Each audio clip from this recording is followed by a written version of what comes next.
pessoal, mais uma vez abrindo as portas do Saramban, esse podcast especialmente de literatura coreana, para conversar com vocês sobre um livro que tem feito muito barulho aí recentemente, que é um queridinho nosso, também é um queridinho aí mundial, já foi até indicado a prêmios, né?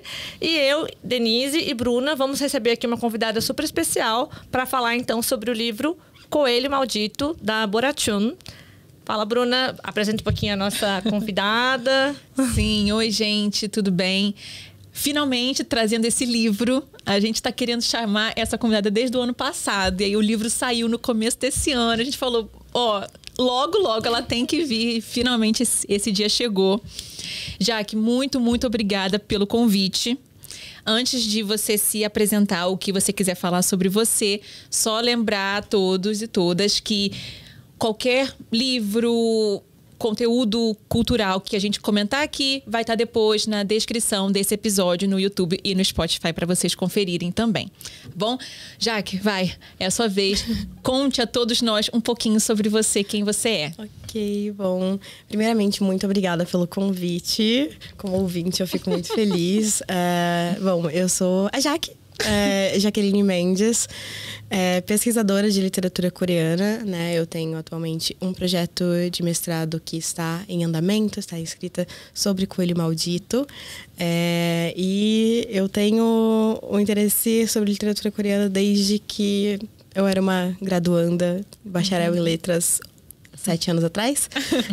E finalmente eu tô conseguindo levar esse projeto um pouco mais adiante, assim. Eu acho que dentro desse contexto, essa é a minha apresentação. Tá ótimo. Bom, esqueci de falar em que instituição, exatamente, né? Eu te falei. Então, eu realizo mestrado na UEMS, Universidade Estadual de Mato Grosso do Sul. Tá, eu só vou acrescentar duas coisinhas que Jaque não falou, que são importantes também. A primeira é que ela já fez intercâmbio na Coreia do Sul, né? Já. Em 2016? 2017, 2018. Ah, tá. 6 meses ou um ano? 6 meses. Sim. Pegou ali o finalzinho de um ano, começo do outro, né? No semestre letivo. E também ela é criadora e mediadora de um clube do livro voltado à literatura coreana, que é o Toki Toki. A gente vai falar um pouquinho sobre ele depois, tá, Ok. gente? Que é uma iniciativa também super legal, que é um clube presencial, né, Jaque? Isso, presencial. A gente vai falar um pouquinho dele depois. Sim. Bom, então a gente pode partir para algumas perguntas iniciais. Pra gente conhecer a Jaque. Isso, acho que a primeira pergunta é uma curiosidade nossa. Como que você começou a estudar o coreano? Qual que foi o interesse pela Coreia? De onde surgiu isso? Porque, gente, assim, fazer mestrado, né? Qualquer estudo em cima de uma literatura de um outro país tem que ter alguma motivação. Uma motivação ali, né? Não é o caso. Não é. Bom, a gente tá em 2024. Estamos em 2024. 2011, 2012, eu comecei a ouvir K-pop. Tá. E quando eu gosto de alguma coisa, eu não consigo ficar no raso. Então, eu queria entender as letras, eu queria assistir programas de variedade, eu queria entender as piadas. E eu gosto muito de literatura no geral, sempre gostei. Então, acabou sendo uma porta de entrada para literatura. E perceber que tinha muita coisa para eu explorar e eu precisava ler aquilo. E na época a gente não tinha muito acesso à literatura no geral, a gente não tinha acesso a muitos materiais para aprender coreano, né, por conta própria na internet, assim, então tinha que ser mediado até por inglês, que inclusive o coreano me ajudou com a minha relação com o inglês, porque eu melhorei meu inglês para poder acessar todas as coisas, para poder acessar a aula e tudo mais. Então foi lá atrás, assim. Eu já tinha muito interesse em, tipo, Bollywood, queria aprender indie. Mas aí não tinha conteúdo. Então, assim, se na época eu tivesse tido acesso, talvez, a sites, eu teria ido pro caminho do indie, de literatura indiana. Mas como não tinha, assim, eu acabei em um novo interesse me aprofundando, assim. E aí, quando, né, eu já estava estudando coreano por conta própria, entrava em contato com grupos de estudos do Brasil inteiro. E aí, com a Lisa, do YouTube. Ela chegou a informação de que tinha uma escola credenciada na minha cidade, porque eu sou de Campo Grande, né?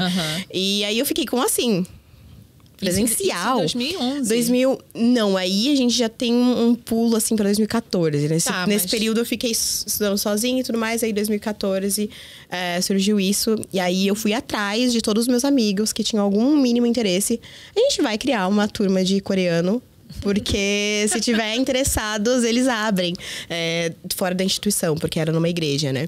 Então, aí surgiu a aula presencial, assim, e desde então eu não parei mais. E foi por essa aula presencial, né, por ter esses contatos, que eu consegui posteriormente estudar na Coreia. Então, mas aí já tinha se solidificado o interesse mesmo e... Já viu que era uma coisa que você queria mesmo Sim, seguir, sim. tá? Influenciou a minha decisão para estudar letras, porque eu vi o caminho de tradução como algo possível. E aí eu fiquei, meu Deus, se eu levar a sério o coreano, tem bacharel aqui, então não preciso necessariamente dar aula. Eu sou professora hoje, mas eu preciso não preciso necessariamente dar aula e posso trabalhar com tradução, assim. Então foi realmente um interesse que começou pela música, que, bom, eu vejo música e poesia de maneira muito ligada e tem muita influência até hoje, né? Dita vários caminhos aí que eu percorri, especialmente o acadêmico. Muito legal. Também é o caminho de muita gente que hoje em dia estuda coreano, né? Sim, sim. Devo dizer que uma época eu tinha um pouco de receio de falar sobre, mas agora eu falo abertamente. Agora é super normalizado. Sim. Tem muita gente nesse grupo.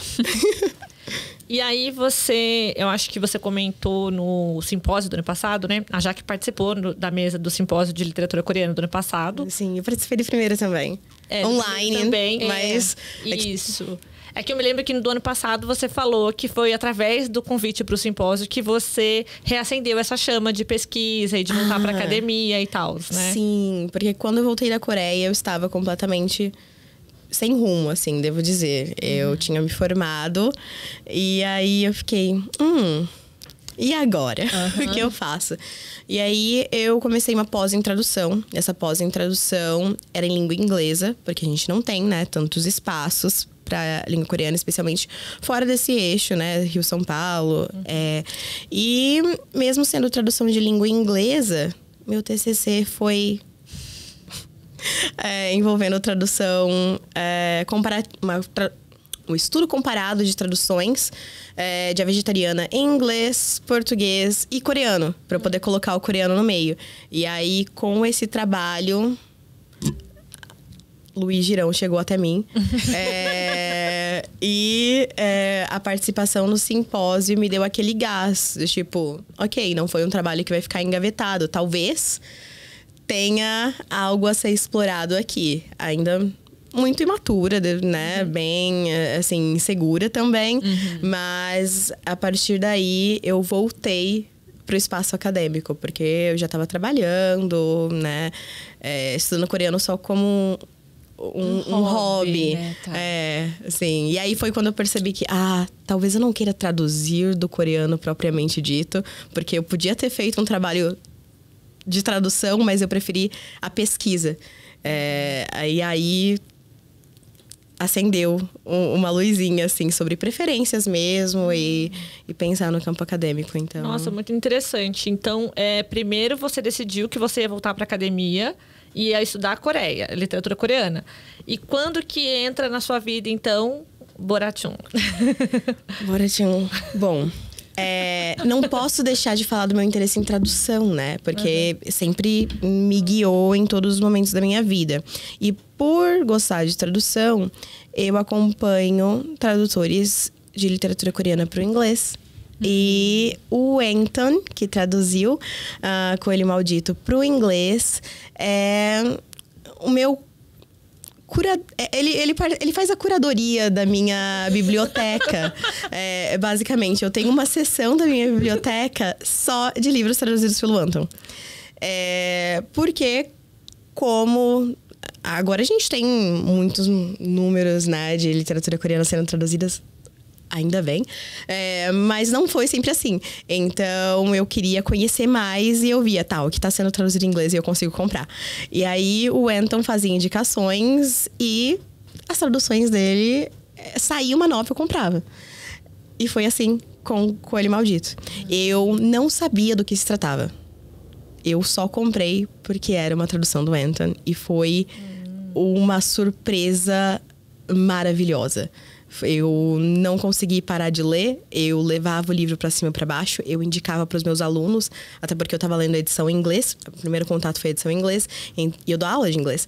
Então eu ficava... Olha, vocês querem treinar o inglês de vocês? Eu tenho um livro maravilhoso pra indicar. Se vocês quiserem, eu empresto. Então foi...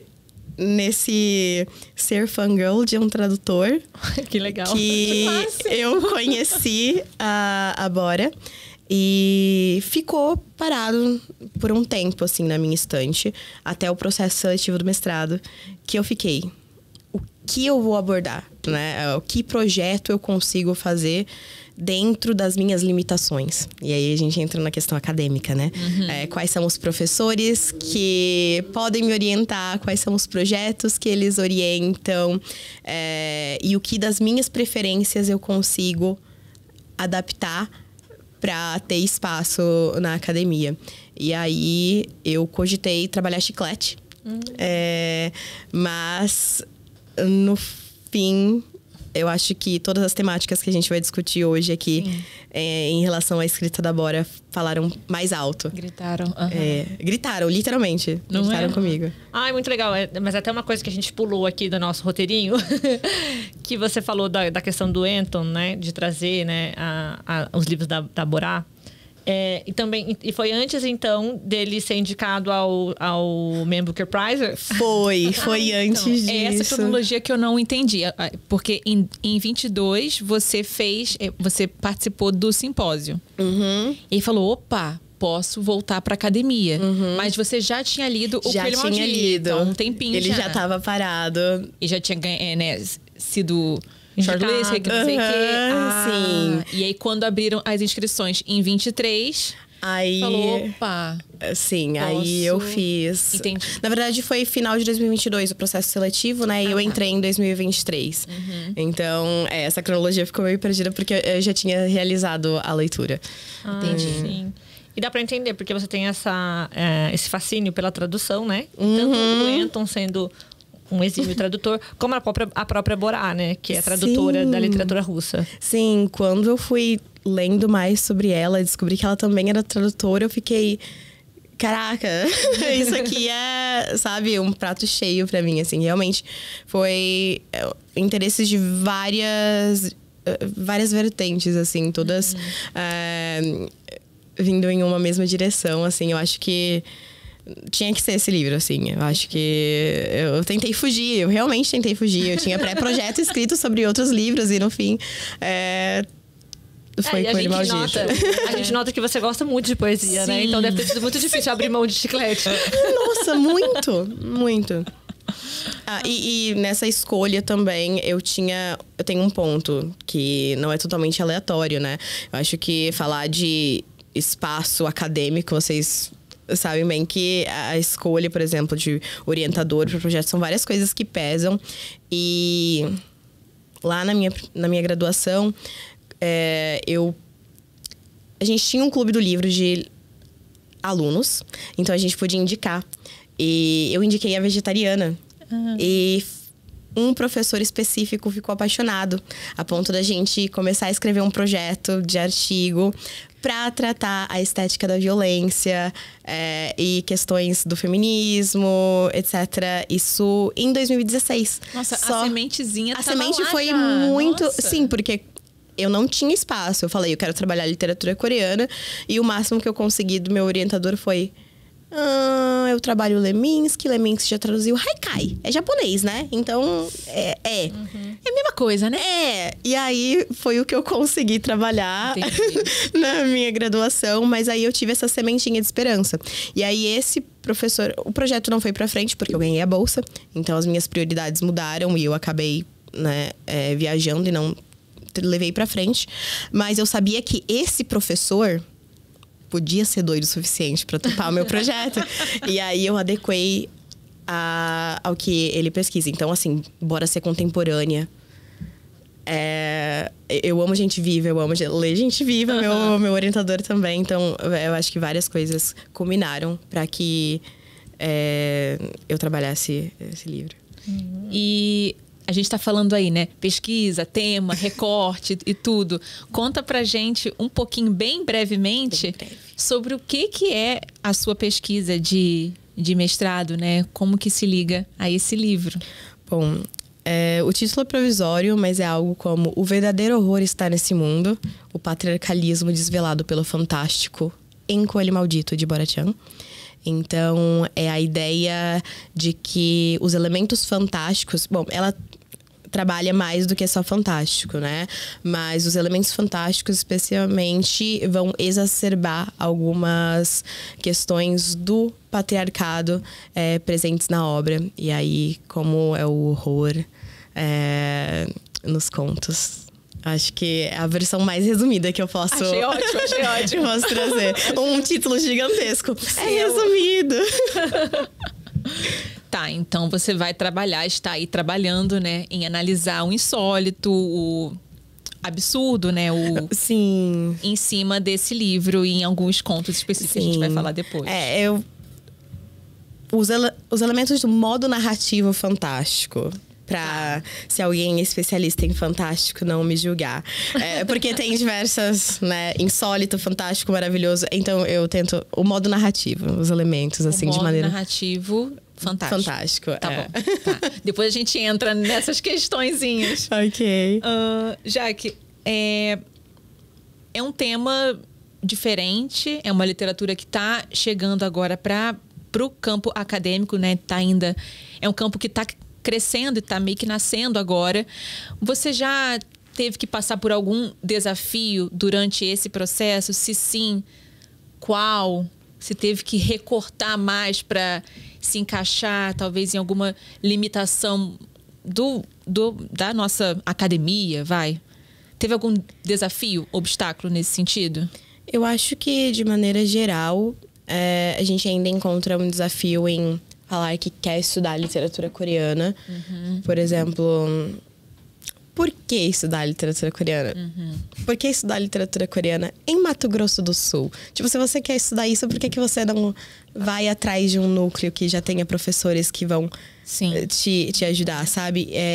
Mas é algo mais generalizado, assim, que a gente ouve... aqui e ali, mas de desafios concretos, assim, não. Porque eu tenho uma orientação muito boa. Ótimo. Eu tenho uma relação muito boa com o meu orientador e ele me guia dentro do que ele pode em metodologia, etc. Mas ele não poda nenhum galinho que seja do meu interesse de objeto mesmo. Inclusive, a gente tem trocas muito legais de aprendizado, assim.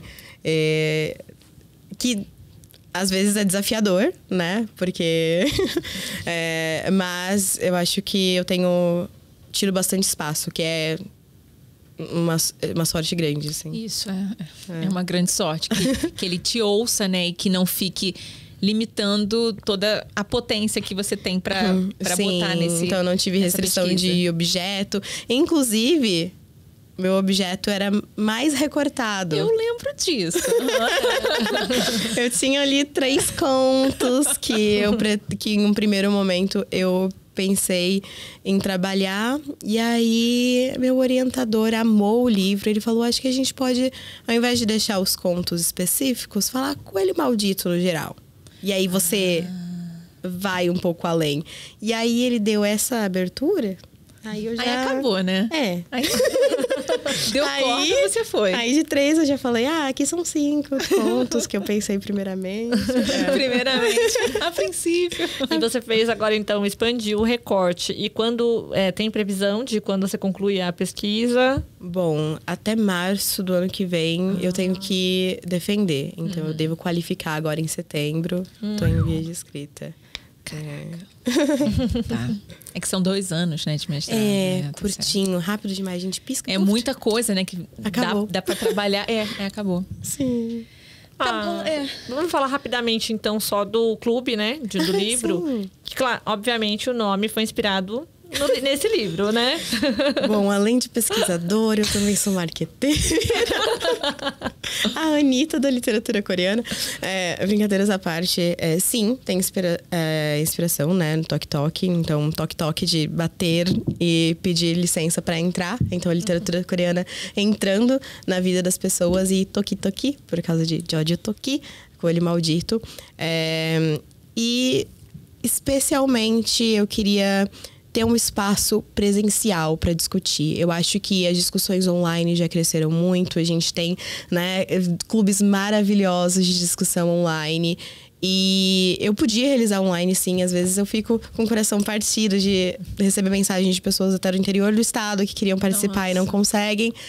Mas devido à pesquisa que eu realizo, a pesquisa que a minha colega Anne também realiza, que também participou do 3º simpósio, né? Já que vocês mencionaram aqui o simpósio de literatura coreana, na mesma universidade, com orientadores diferentes. Então, a gente tem 2 doidinhos que aceitaram. Também, né? Sim. Eu acho o máximo. Que toparam diferentes projetos.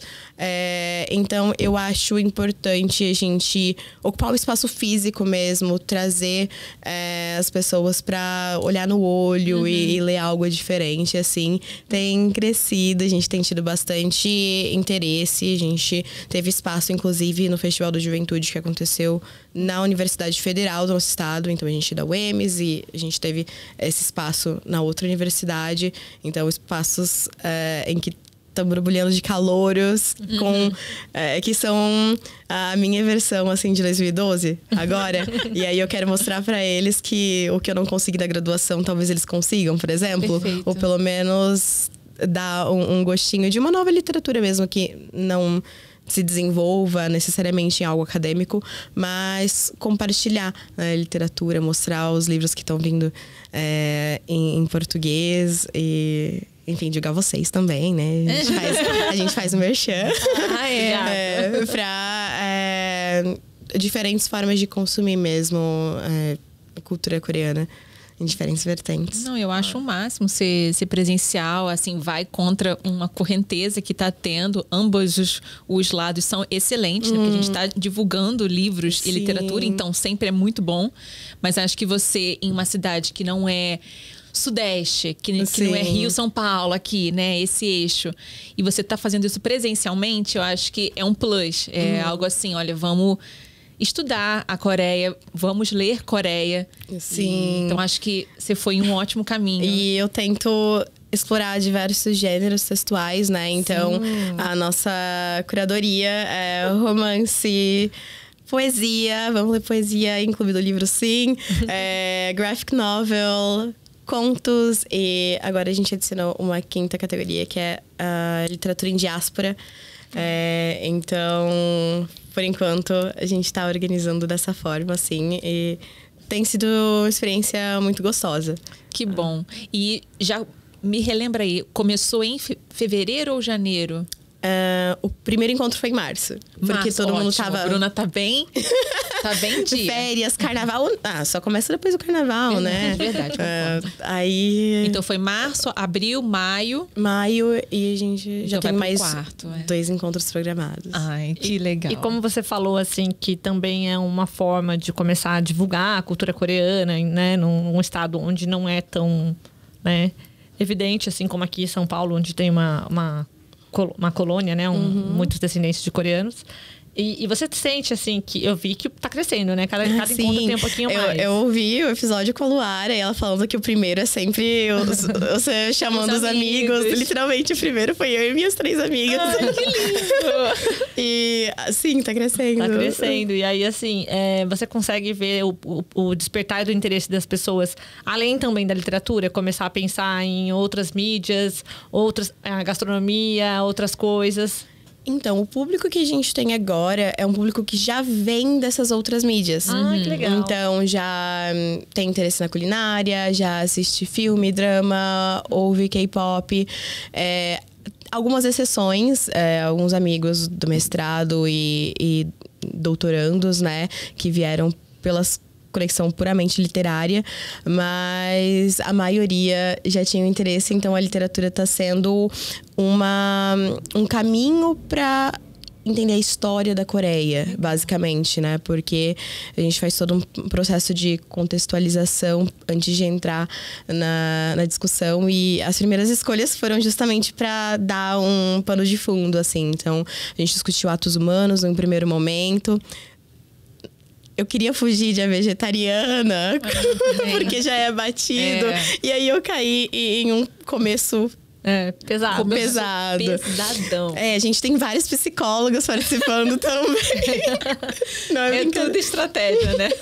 Sim, então, atos humanos, aí Coelho Maldito, né? Não tinha como deixar, porque calhou de ser logo depois do lançamento. Quando eu soube a data de lançamento, eu já mudei todo o cronograma. É o que a gente queria ter feito, mas acabou que não deu.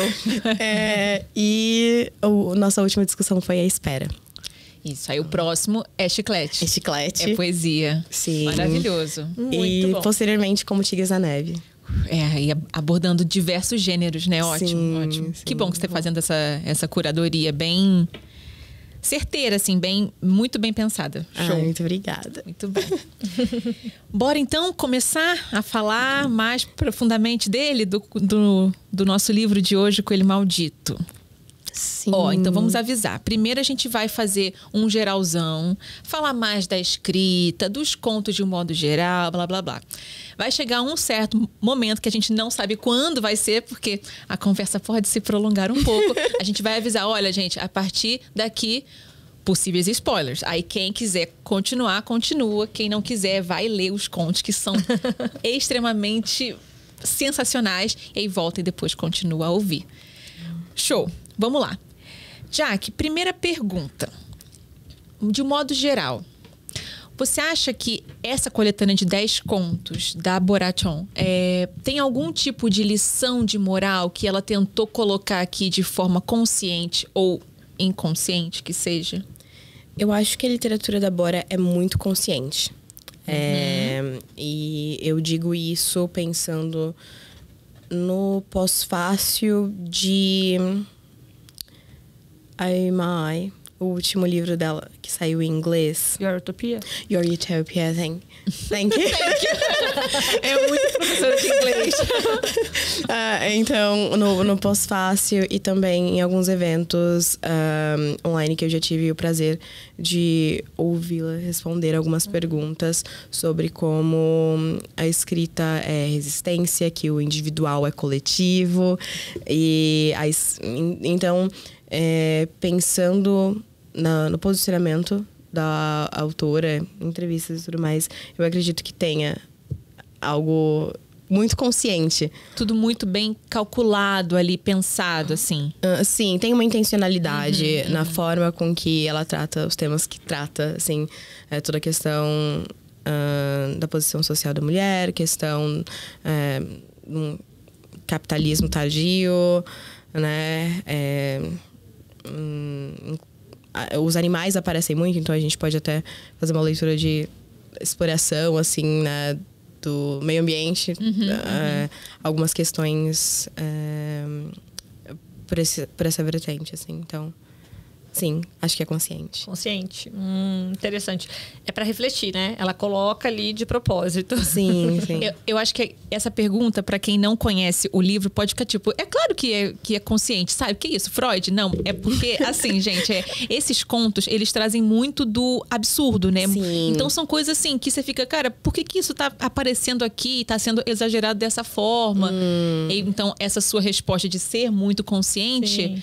Então, assim, até nesses absurdos, tem uma mensagem ali por trás, né? Sim, eu acho que quando a gente pensa... Bom, eu tenho alguns receios? Eu não sei exatamente o que eu penso sobre a forma com que trazem sempre a caracterização de... Aqui, transitando entre realismo mágico, folclore, horror, ficção científica e fantasia. Por exemplo, eu analiso como fantástico, né? Então não seria fantasia, por exemplo. A gente vê muito do folclore, etc., mas realismo mágico, por exemplo, que é um termo de literatura latino-americana. Então, tipo, aplicado a Bora Chiang. Qual seria... Esse é um texto de orelha, traduzido do inglês, né? Basicamente é o que todos os veículos em inglês trouxeram. E desde o primeiro momento eu fiquei... Realismo mágico, sabe? Será que é só porque é uma literatura periférica, assim? É uma aproximação com a literatura latino-americana? Tem algumas questões, assim, com esses termos. Questão terminológica. Mas o fantástico sempre foi algo para trazer à tona o que não podia ser dito, né? Então, trazer à tona a homossexualidade, trazer à tona algumas questões do feminino, né? Em personagens que não são usuais ou não são consideradas desse mundo, assim, algo que não é explicado. Então, eu acho que dentro de uma tradição do que é a literatura fantástica, assim, tem muito da intencionalidade dos autores, no geral, né? Que é uma literatura também considerada periférica, então não falando só de literatura coreana ou literatura traduzida em português, etc., mas do gênero mesmo. E, então, eu acho que a intencionalidade também caminha de maneira conjunta. Né? E se a gente pensar no histórico da Bora, a gente falou sobre ela ser tradutora, né? Ela não traduz qualquer literatura, ela traduz literatura eslava. Então, tipo, toda a questão literatura russa, o fantástico no russo ser tão forte, né? Algumas questões do folclore coreano, mas também um pouquinho de folclore japonês aqui e ali, que a gente vê de talvez influências. Eu acho que conversam muito sobre o ponto da intencionalidade. Eu falei intencionalidade várias vezes. É tudo. Né? Não, sem crise. E aí, puxando esse gancho que você falou, né? Sobre ela... as coisas que ela tenta explorar a partir, né, desse fantástico, né? Como que você entende a escolha dela nesses elementos, né? Que seriam aí bizarros ou insólitos, não sei como você prefere chamar. Para colocar nesses contos as reflexões que ela tenta, né, colocar em debate, vamos dizer assim. Porque ela escolhe os temas que ela escolhe, por exemplo, assim? Mais ou menos isso. E como ela escolhe o jeito mesmo que ela vai colocar isso por trás, né? Porque, na verdade, são camadas, né? Sim. É até o que a Bruna falou, que de repente quem escuta pode não estar entendendo. Porque, assim, como vamos dizer que seria fantástico, então pode ser coisas sobrenaturais que a gente pensa, não entendi, sei lá, alguém pode pensar, não entendi nada. Aqui foi só uma história um conto bizarro, um conto de horror. Aparentemente, isso é é a primeira camada, vamos dizer. Sim. Mas aí tem o que tá por baixo. Que aí a gente vai até para o que a Annie falou na aula, né, do professor Luiz, geral para quem estava lá. Não lembro de quem é o pensador, que você faz a leitura, escovar o... Como é que é? Passar a escova com o pelo ao contrário, algo Benjamin, assim. Walter Benjamin. Walter Benjamin, a história contra pelo. Isso. E aí é onde você encontra o que está na camada de baixo, que não está ali dito... simplesmente. Sim. Eu acho que, assim, só para complementar, para quem também não leu ainda, né?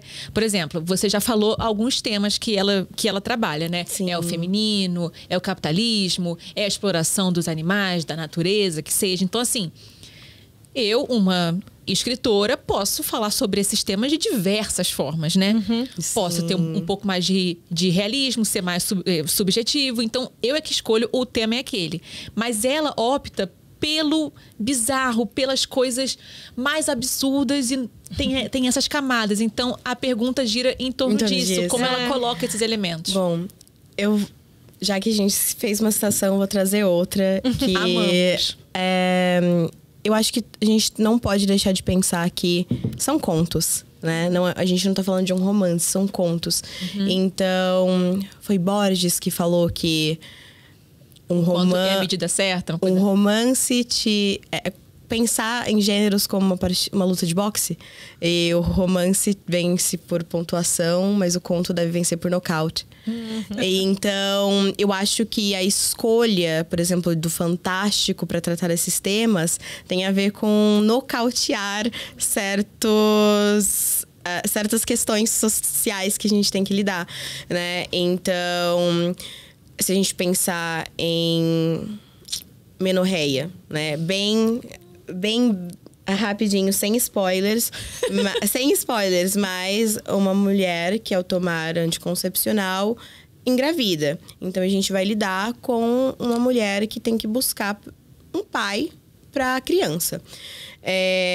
E a gente tem o elemento fantástico exacerbando isso. Então, pega o leitor completamente de surpresa, assim. E tem que lidar com aquilo. E a questão do fantástico dentro de uma das definições é você não ter uma explicação lógica dentro do conto, né? Agora, dá uma explicação, assim. Tem uma personagem que tenta explicar, mas não é necessariamente uma criação de todo uma ambientação intratextual que vai justificar aquilo. Isso. Então, esse elemento, ele realmente é esse nocaute, na minha opinião. E ela usa do fantástico para exacerbar, porque ela podia tratar uma mulher, uma mãe solteira, né? E escrever de maneira realista e ainda assim ter uma crítica com o estilo, assim. Se a gente for pegar só o plot, né? Se a gente for pegar só do que se trata, sem contar estilo e tudo mais. Então, eu acho que aí tá a cereja do bolo, assim, na forma com que ela trata. Você colocar algo tão absurdo que você é obrigado a pensar, poxa, mas ela tem engravidado tomando um anticoncepcional. É muito mais bizarro do que ela tá grávida sem ter um pai pra esse filho, sabe? Tipo, qual é... e como as personagens reagem e esse choque com a realidade extratextual, né? Porque eu venho de uma linha marxista, então eu não vou conseguir desassociar do social, assim, em nenhum momento da minha fala. Então... e também pensar que... Se não me engano, A Cabeça foi escrito na década de 90, né? Então, 98. Assim, pensando... tem a minha idade. Então, pensar que a partir da década de 90, a gente tem um boom de literaturas não realistas na Coreia, né?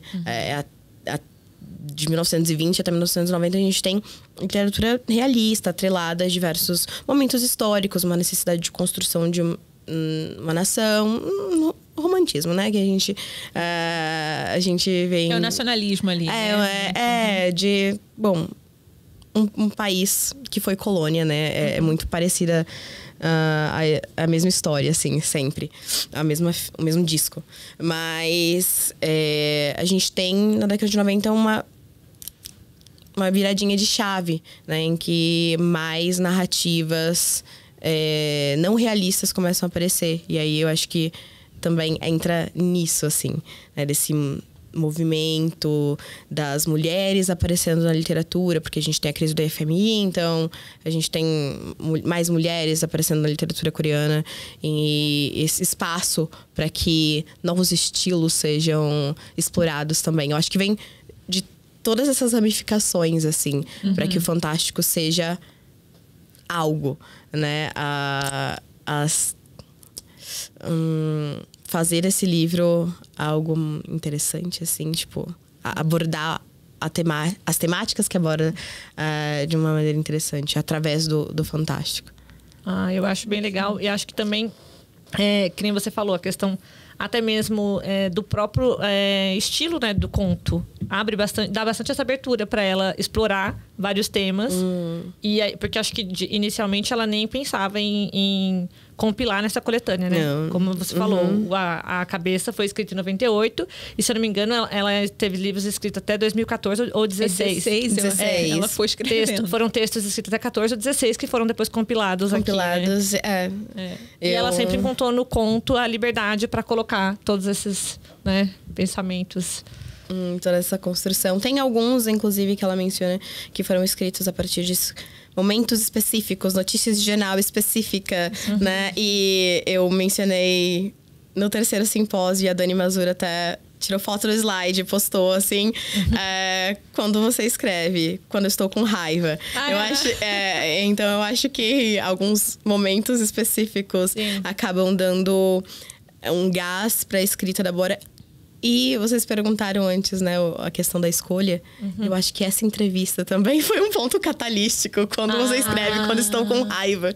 E eu penso em escrever a minha dissertação na mesma viés, Nossa, assim. a mesma vibe ali, né? Sim, como ler esses contos e não sentir raiva da sociedade que a gente está total. inserido. Tenho que criticar, tenho que falar como a Bórea desenvolveu o seu estilo de escrita para fazer isso, assim, em literatura.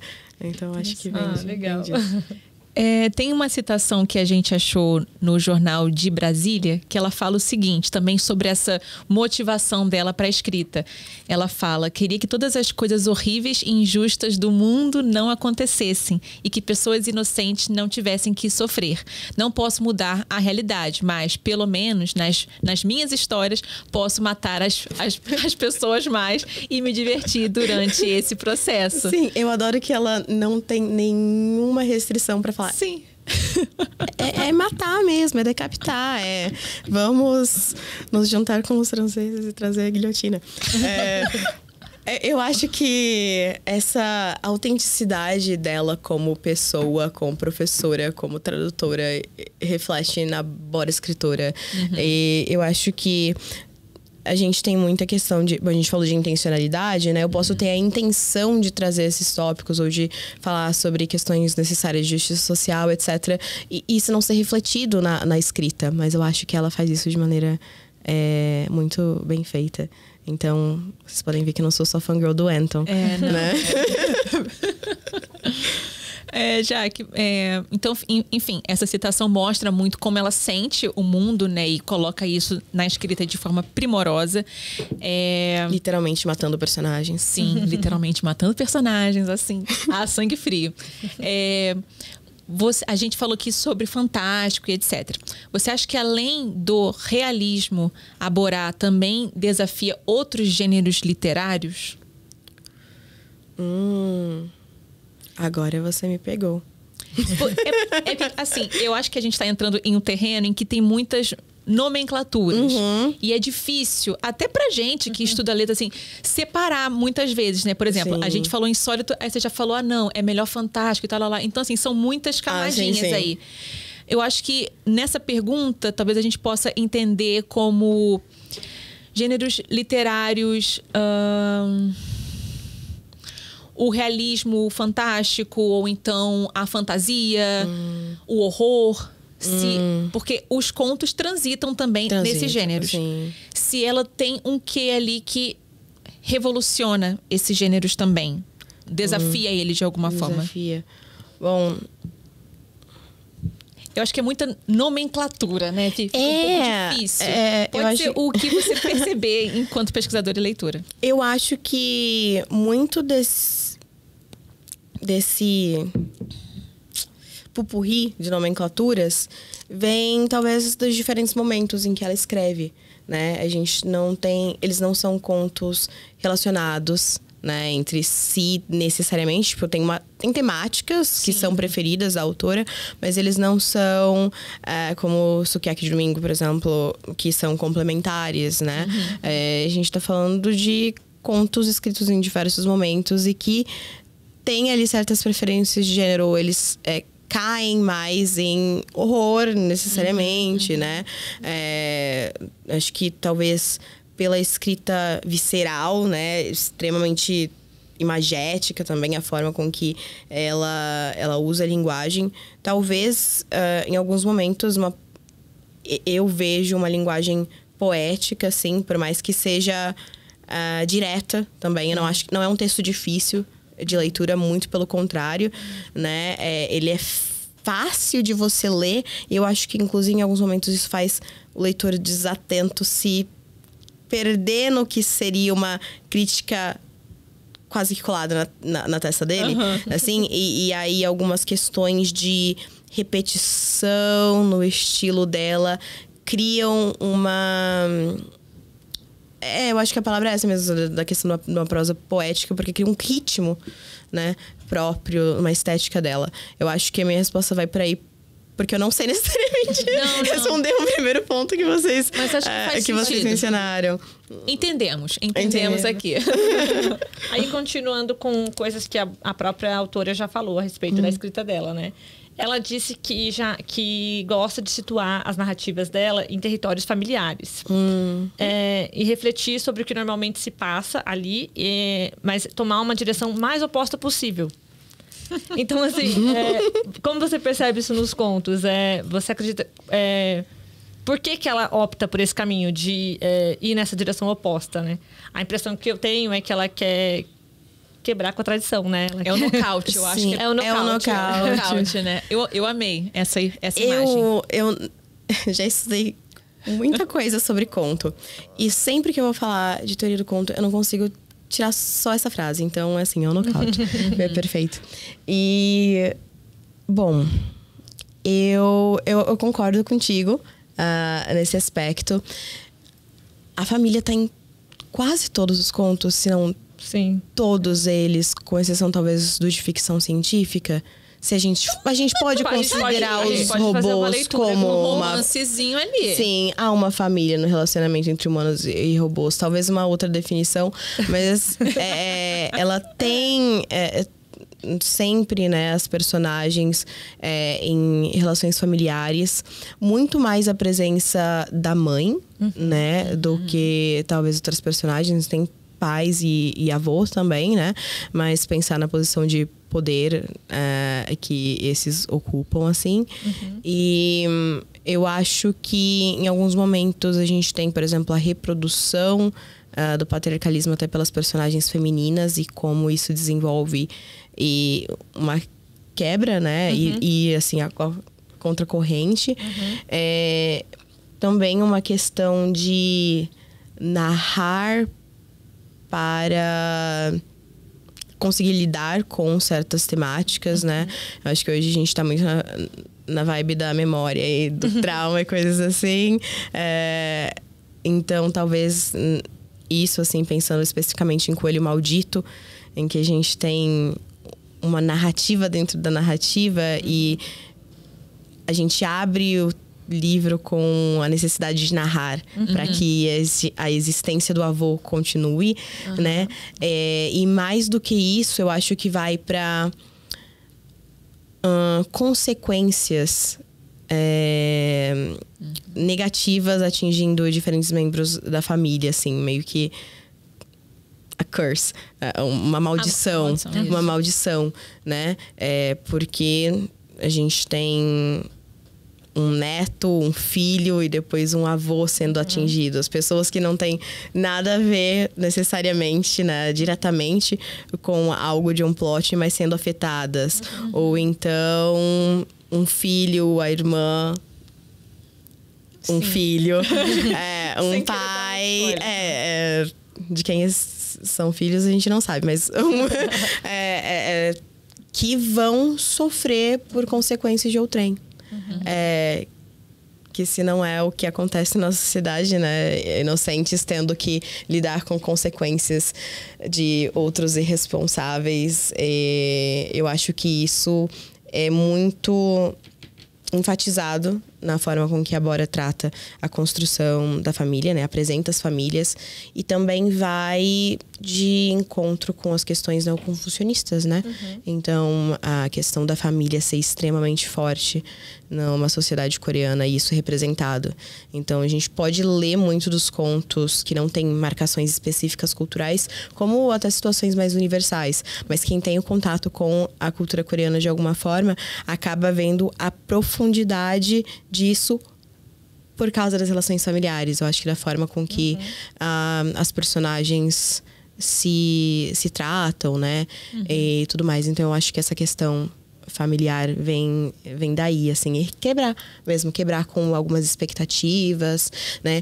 Mas uma coisa que eu gosto muito é que, pelo menos a forma de tratar o feminismo da Bora, não falando especificamente de algumas outras temáticas, é que a gente não tem um feminismo didático, fácil, em que a personagem se dá conta do seu destino e vai contra a família que é confucionista opressora, sabe? A gente não tem esses momentos. É tudo muito trágico e mostra como, mesmo quando se depara com a situação ou entende de maneira racional, ainda está dentro de um sistema. Sim. Né? E aí, o micro e o macro, família, sociedade, algumas questões assim em discussão. Eu vejo a família dessa forma, assim. Eu acho que é bem isso. É como se ela colocasse toda essa situação que, como você falou, às vezes o próprio personagem se questiona que aquilo não, vamos dizer, não tá certo, aquilo não tá legal, aquilo tá levando para uma situação trágica, acaba em tragédia. E o que fica, eu acho que é pro leitor, esse pensamento de que olha até onde essa tradição, esse engessamento vai te levar. Sabe? Exato, uma indignação, talvez, mas aí vai dar essa leitura dos diferentes estágios, né? E perceber alguns elementos que vão sendo colocados, assim. Interessante. Então, ela escolhe essa direção mais oposta e mais intensa, mais visceral, até também pra gente poder, pra ressoar na gente de uma forma também, acredito que sim. Né? Essa é a minha leitura, pelo leitor. Menos. A gente também acredita nisso. Bom, então entramos aí no conto O Coelho Maldito. Acho que a gente pode adentrar agora na sessão de spoilers. Não é bem sessão de spoilers, a gente só vai entrar aqui em 5 contos, que a Jaque ajudou a gente a escolher. 5 de 10. 5 de 10. Então aí quem se incomoda de aí ouvir algum spoilerzinho, então é melhor voltar depois, né? Porque agora a gente pode entrar mesmo nas histórias e as temáticas dela, a animação dela. Eu tava me segurando tanto. O filho de fulano de tal, né? Enfim. O primeiro, então, Coelho Maldito, que inaugura essa coletânea. Faz total sentido inaugurar, por sinal, e eu né? fiquei tão feliz que a edição em português traz a mesma ordem do coreano. Aliás, eu vi uma entrevista da Bora naquele Cover to Cover, que é um podcast que tinha, né? Infelizmente extinto, do Korea Herald. Eu gostava muito. E ela fala que na edição em inglês, não lembro, o editor, eu acho, escolheu essa mudança, né? Na edição em inglês, pra quem não sabe, o primeiro conto é a cabeça. A cabeça. E que ele trocou essa ordem porque ele achou que aquela primeira frase de a cabeça era mais impactante. Ao meu ver, a primeira frase de Coelho Maldito é muito mais impactante. Inclusive, ao abrir o livro e ler a primeira frase de Coelho Maldito, o Anton decidiu traduzir. Então, quando eu vi que a edição em inglês tinha mudado, eu fiquei um pouco confusa. Mas são questões editoriais. E quem quiser descobrir um pouco mais sobre questões editoriais, tem alguns outros episódios. Sim. A gente aqui, quem acompanha a gente, os nossos ouvintes têm percebido. A gente tem trazido aqui muitas pessoas desse meio editorial, né? E... gente, é complicado. São estratégias. São estratégias. Que às vezes a gente, como leitor, como fã, não entende, né? Sim. Aí é o marketing que vai nunca falar. A gente não entende como que é esse sistema de venda. Pois é. Gente, só pra quem não leu, né? A primeira frase de Coelho Maldito, o conto, né? Tudo que é usado em maldição deve ser bonito. Era o que o meu avô sempre dizia. É uma frase realmente muito impactante, né? Sim. Que bom que a escolha ficou com essa primeira. Sim, eu gosto muito porque já mostra um pouco do que a gente acabou de falar, né? Essa relação com a família e como isso vai se dar nesse primeiro conto. Então... e o narrar começa já nessa frase, né? Dizia meu avô, e aí vai destrinchar essa história. Sim. Tá, então, tarefa.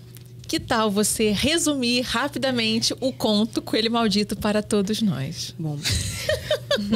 A convidada também tem que participar ativamente. Participar entendeu? ativamente, ok. Bom, Coelho Maldito é uma narrativa em que a gente tem um avô a gente tem um avô contando a história de como criou esse coelho maldito, que é um objeto de maldição, para amaldiçoar a família dos concorrentes da fábrica do melhor amigo dele. Então, a gente tem a descrição dessa peça, a descrição de como essa família amaldiçoa objetos, né? Algumas questões sobre, por exemplo, xamanismo. Eu acho que é emblemático ser um primeiro conto, porque tem algumas questões culturais marcadas também, pensando no mercado editorial brasileiro. Mas voltando pro resumo, e a gente tem esse personagem que vai falando como a narrativa se constrói pela centésima vez, assim, né? Sobre uma questão do repetir, do narrar para a existência do avô e como uma ganância desses personagens, né, que serão amaldiçoados, os leva à ruína.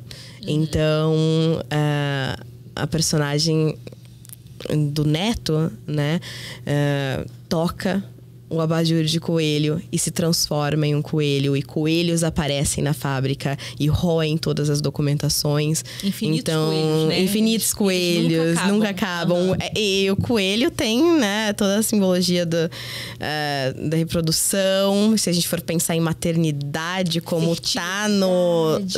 tá presente de cabo a rabo no texto, mesmo nos que não diretamente, como Coelho Maldito, eu fiquei pensando muito sobre isso, assim, tipo, reprodução / maternidade como algo negativo, né? Uma maldição, uma praga, algo assim. Enfim. E esses coelhos acabam com todas as documentações e levam a empresa à ruína. Mas enquanto a empresa está à ruína, a família também se rui. Então, primeiro o neto, depois o filho. E eu acho muito emblemático quando o dono da empresa não consegue visitar o próprio filho no hospital, porque ele não tem tempo, já que ele está tratando dos negócios. E quando fala da morte do filho, ele era o único filho e herdeiro. Então, as questões que são para além de familiares, mercadológicas. Então, acho que a forma de resumir o conto, assim, é sobre uma maldição que recai sobre uma família gananciosa e também sobre a família daqueles que o amaldiçoam, né? Porque o avô está num limbo entre a vida e a morte. E eu também gosto muito de que é o único, talvez? Não é o único, mas é um narrador homem. E que a gente só descobre no último parágrafo, assim, em que ele se revela. Não é o único, eu falei. Falei besteira. Não, relaxa, eu também fiquei. Qual é o outro que tem homem? Porque a maioria é terceira pessoa. Né? Agora eu fiquei na dúvida também, mas... Bom, em algum momento eu vou mencionar, mas... porque senão eu talvez me perca aqui tentando lembrar o ponto de vista narrativo. Mas eu, talvez por saber, né, sobre as temáticas de Bora-chan, sempre imaginei uma mulher. Eu também. E aí, até a última página. E aí, em meio a esses pensamentos, fecho a porta do quarto e me vejo sozinho na escuridão total. Eu falei, como assim? É a primeira menção de gênero do personagem. E eu fiquei pensando, homem. porque em coreano e inglês, não ia... Eu acho que não tem o gênero. Alone, 혼자... Eu não sei por quê. Qual marcação? Vê aí, ela trouxe também. Se for isso, eu acho muito interessante, porque inclusive essa citação que a Jaque tá fazendo. Porque quando eu li em inglês, eu não percebi. E aí, eu relendo em português pra participar do evento de lançamento e tudo mais, eu fiz essa marcação no meu texto. Eu fiquei, caramba, era um homem esse tempo todo, porque eu vi uma mulher. Enfim, eu acho que... Isso traz até, assim, uma coisa que eu queria pontuar. Porque essa citação mesmo, que é o último parágrafo, né? Do conto do Coelho Maldito. Porque ele fala isso, né? No finalzinho. Você não terminou de ler. Mas quando eu estiver na poltrona, ao lado da janela, não haverá filhos ou netos para ouvir essas histórias. Em meio a esses pensamentos, fecho a porta do quarto e me vejo sozinho na escuridão total. É meu único consolo nesse mundo doentio. Essa questão de não haverá filhos ou netos pra ouvir essa história ficou muito forte pra mim. Né? E por que isso ficou forte pra mim? Quando a gente pensa em Coreia, também. Natalidade. E aí eu penso, eles colocam a culpa nas mulheres por não quererem mais ter filhos. E aqui a gente tem um personagem homem. Eu também pensei na possibilidade de não ser um homem cis. Será que tem essa camada? Eu não sei. Talvez as minhas leituras outras e conhecimento de Bora tenha me levado a uma possível extra interpretação, não sei qual é o termo que o Humberto Eco usa. Supra interpretação. O texto em coreano. Isso me lembrou muito, enquanto você tá achando aí, Jaque, Brás Cubas, né? Porque tem aquela famosa frase, eu não vou saber falar tudo agora, mas enfim, ele não quer deixar herdeiros nesse mundo tão doentio, cruel. Me lembrou isso também, né? E vindo de uma família de maldições. Questões da linguagem à parte, né? Qual o gênero do personagem. Sim. A gente entra na temática, né, desse conto, que, como você falou, a ganância. E que está totalmente voltado a uma crítica do capitalismo, né? Sim, total. Mas não apenas. Eu acho que a Bora, mesmo quando a crítica principal é a crítica ao capitalismo, ela ainda coloca os traços da mulher nessa sociedade. Em um momento específico, quando ninguém sabe o que está acontecendo ou o que está roendo toda a documentação, é uma personagem mulher que fala: poxa, meu sobrinho estava fazendo um trabalho de escola sobre coelhos e é muito parecido. E, enfim, o comentário veio de uma auxiliar de contas que tinha um sobrinho que criava coelhos para um trabalho na escola e tinha chegado a alimentar os animaizinhos algumas vezes. Mas, como ninguém viu coelhos em lugar nenhum e como a auxiliar de contas era apenas uma funcionária que ajudava a organizar a contabilidade e fazia café enquanto não se casava e deixava a empresa, nem de longe um especialista em coelhos, seu comentário foi ignorado. Então, tipo, você passa assim, se você tá tão focado nessa ganância, nessa, meu Deus, coelhos roendo tudo, que é um parágrafo que podia passar. E a gente não tem só, ela era uma mulher e ninguém ouviu, porque a gente tem muito o silenciamento das mulheres em quase todos os contos, mas apenas uma funcionária. E a gente tem toda a ênfase em fazia café. Então, independente da função, a mulher também vai, né, estar com essas funções atreladas enquanto não se casava. Então, a temática de você tem um trabalho, você é independente até a página 2. Até você encontrar um marido, você se casar e você viver feliz para sempre com a sua família. Então a gente volta, tipo, como se Coelho Maldito, toda essa questão de narrar e as maldições realmente abrissem as temáticas do que os outros contos vão trazer. E aí, na ordem, né, que eles foram colocados, não sei exatamente se... Acho que não é ordem cronológica. E a gente pode pensar nisso. Mas eu gosto muito desses momentos. Tem mais momentos. Eu tinha feito um arquivo no Google com todas as citações de pontos, assim, de personagens femininas. Acho que em um momento, quando o neto começa a agir de maneira estranha, agir como um coelho, e o pai fica extremamente bravo com a menção de ter que levá-la a um psiquiatra, a mãe e a enfermeira, ambas mulheres que, tipo, tentam acalmar a situação enquanto ele tá tendo gritando uma crisezinha dele. Exato. Então, assim, esses momentos vão servindo de...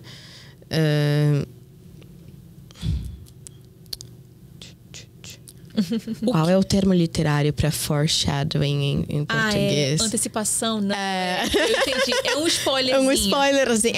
Tipo, as temáticas, elas vão se construindo, assim, né? Eu acho que Coelho Maldito abre muito bem, assim, com essas personagens. Então, a gente não sabe necessariamente... Eu olhei aqui, pelo menos o parágrafo final não tem marcação de gênero no coreano. Então... E aí, a gente não sabe, né, esse gênero da personagem. A gente sabe que é o avô. E a gente sabe que ali a gente tá falando de personagens no poder, né? Ganância, donos de fábrica, homens. Mas a gente ainda tem essas personagens mulheres sendo inseridas. E como elas são inseridas. Eu acho isso muito interessante, porque quem lê esse primeiro conto e passa mais assim, por cima, não é que tem que entrar tão a fundo, assim, como se fosse fazer uma tese. Sim. Mas aí, então, pega essa temática de ganância, capitalismo. Sim. E às vezes... essas nuances, ela vai depositando ali, podem passar um pouco despercebidas, mas acho que elas vão ganhando camadas. De grão em grão ali. Isso. Até chegar, por exemplo, em Menorrés ser um dilúvio, né? De né, machismo, patriarcalismo. Então, acho que mesmo nesses contos anteriores, que a temática não é essa, a princípio, ela já vai, dando umas dicas, né? É o foreshadowing que você falou. Sim. Interessante. É bem legal. Eu tinha também marcado essa parte. Ai, inteligentíssima. Eu devia ter pego um Kindle, porque aí é mais fácil Só de as achar. notas, né? Ai, incrível. A gente Ela vai é seguir dessas. na ordem dos contos ou mais ou menos por tema? Porque a gente tinha colocado que o Armadilha tem bastante relação com o Coelho Maldito. Isso. A Muita. gente queria saber o que você pensa. Porque a gente queria falar dos 3 que a gente vai falar em seguida. Sim. Coelho Maldito, aí você falou, e que tal a Armadilha também? A gente ficou, ok, vamos falar. Então, qual paralelo, assim, você consegue estabelecer? Bom, eu acho que a Armadilha fica muito clara toda a questão da ganância também. Sim. E a gente tem ainda mais presente a questão da família, levada ao extremo, porque a gente tem, então, um pai que sacrifica o próprio filho, né, os próprios filhos, em detrimento de alimentar uma raposa com sangue para que essa produza ouro, né? Então, eu acho que essa questão da ganância que envolve membros familiares, então não é só necessariamente o dono da empresa ou só o pai, mas os outros que vão sofrer também. E os pequenos momentos em que mulheres aparecem na narrativa também eu acho que são muito importantes em A Cicatriz, especialmente. E aí, bom, Coelho Maldito abre e cria, né, esses momentos para ficar ali, uma pulguinha atrás da orelha. Eu acho que a Cicatriz exacerba... Cicatriz ou Armadilha? Calma. Ai, não, pera. É porque a Cicatriz é outro conto. Então, eu não sei se você tá falando de outro. Tá falando da raposa. É o da raposa. É a Armadilha. Ficava preso na caverna. A Armadilha. É a Armadilha que É você tá Armadilha. falando. Tá bom. Eu escrevi a Cicatriz na mensagem. Não. É que agora você falou algumas vezes a Cicatriz e é um outro conto. É outra coisa. Eu tô Gente, eu devo dizer que eu não tô muito acostumada com os títulos em português. Olha ela. É assim. Desculpas. Não, eu tenho que pedir desculpa aos ouvintes, né? Porque eu até fiz uma enorme marcação, que era a Armadilha. Porque há o processo de criar cicatrizes nos filhos, né? Entendi. Então, eu acho que isso criou Olha outro paralelo aí. alguns paralelos, assim. A questão do corpo como sendo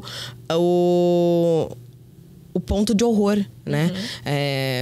Em Coelho Maldito, a gente tem isso no corpo do neto, no corpo do filho, né? Que se quebra a cada passo a sair. É literalmente o corpo sendo afetado. E em Armadilha... Também. Respira antes, não falar a cicatriz. Em Armadilha a gente tem isso, né? Mas com o corpo dos filhos, né? E do animal, assim, e a ganância é muito presente. E eu acho que a gente tem uma questão de subversão à norma também. Eu acho que quando a gente pensa em Coelho Maldito, a gente tem essa família que são de xamãs, né? Indo contra algo que é esperado. Não usar uma maldição para benefício próprio. E também a questão de... em alguns momentos fala sobre a posição social e a relação desse melhor amigo com o avô narrador. E como isso vai contra algumas coisas, né? Contra o esperado, devido à posição social, como eles eram os mais renegados, assim, da sociedade, né? Tem uma marca textual assim. Então, essa questão que David Roas, que é um pesquisador fantástico, fala da subversão às normas como algo de característica, né? E aí, em A Armadilha, eu vejo isso especialmente na figura da raposa, que ela é uma figura comum na mitologia coreana, né? Quem consome diversas produções, assim, provavelmente já se deparou com a raposa. Então, a mulher sedutora, a mulher que engana, né, os outros benefício próprio e algumas questões assim. E a gente tem um personagem masculino que se transforma na raposa em um certo momento, e a relação dele com a irmã, que também, né, vai ter essa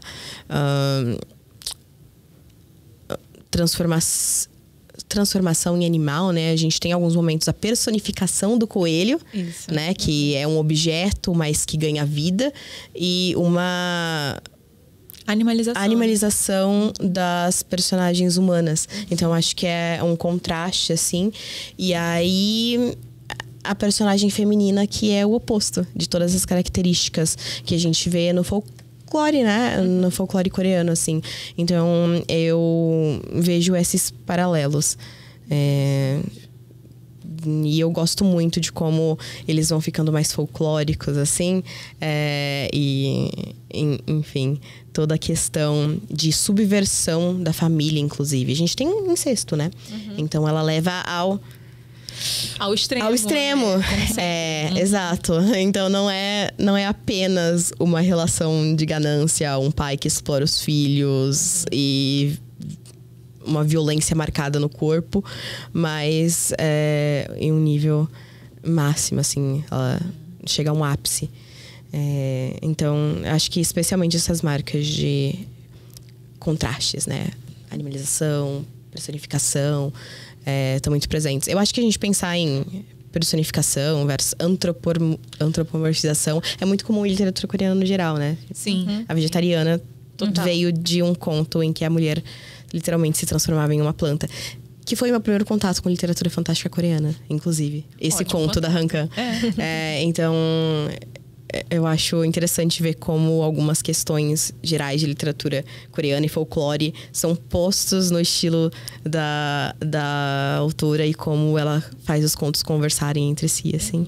Não sei se vocês viram essas relações também. Vimos, e eu acho que outra coisa que a gente já conversou hoje se em Coelho Maldito foi aquela abertura para o tema e a gente passa por situações em que a mulher é silenciada, em que a mulher é desvalorizada muito sutilmente, já em Armadilha isso está escancarado. Escancarado, né? Aí a gente fala desse contraste de novo. Sim, sim.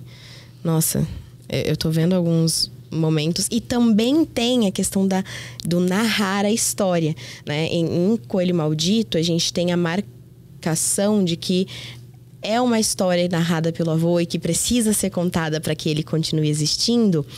E eu vou pegar uma das primeiras citações, o Conicinho. Essa é a história que li em algum lugar, muito tempo atrás. É verdade. E em algum ponto há um epílogo, porém. Então, tem essa narrativa dentro da narrativa, essa questão de se contar algo para que aquilo exista, enfim. Interessante, eu não tinha visto isso.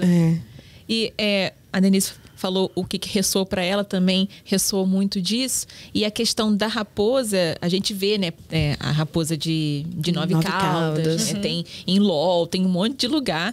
China, Japão e Coreia tem diferenças, né? Entre essas raposas. Mas o que compartilham, né? Isso, tem algumas semelhanças e algumas diferenças. O que eu vi é que a coreana, ela é mais pro mal, então essa lasciva, é a manipuladora pro mal. Essa palavra que é lasciva. Lasciva.